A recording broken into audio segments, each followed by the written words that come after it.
Language is a fascinating word. It's simple in meaning but complex in nature. The definition of innovation is making changes in something established. When thinking of innovation, it brings up thoughts of technology or revolution. But I want to talk about a different type of innovation. One that's been around for most of mankind. One that we use every single day. I'm talking about language. I've always been fascinated by the fact that something that's such common knowledge to you and me is complete gibberish to someone halfway around the globe. When I was younger, my friends and I used to play a game called Pig Latin. Don't be confused, it has nothing to do with pigs or Latin. We didn't make it up. I don't know. The basic idea of Pig Latin is that when we talk to each other in a language only we knew the rules of. Here were the rules. When saying a word, take the first sound of the word and move it to the end. After that, add an A sound to the end of the word. For example, instead of Pig Latin, it would become Ig Pe Atme. Let's try a sentence.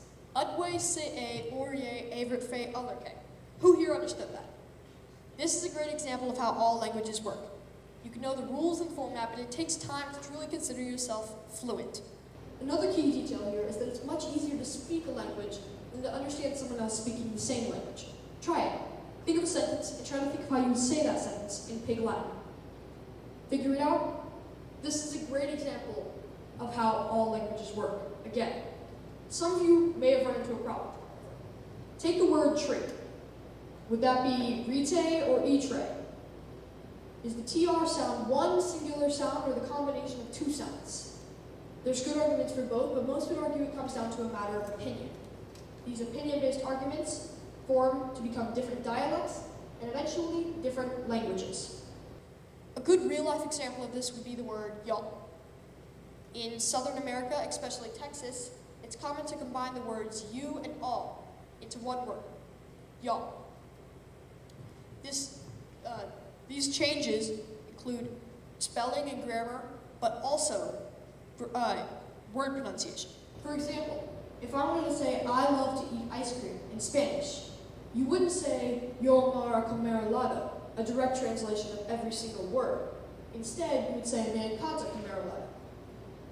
Now, another subtle difference that has great impact on language and conveying thoughts is tone. If I were to say, can you pass the salt, in a generic tone, you might assume that it's a genuine question. Whereas if I were to say it in an annoyed tone, it could be regarded that it's not the first time that I've asked this question.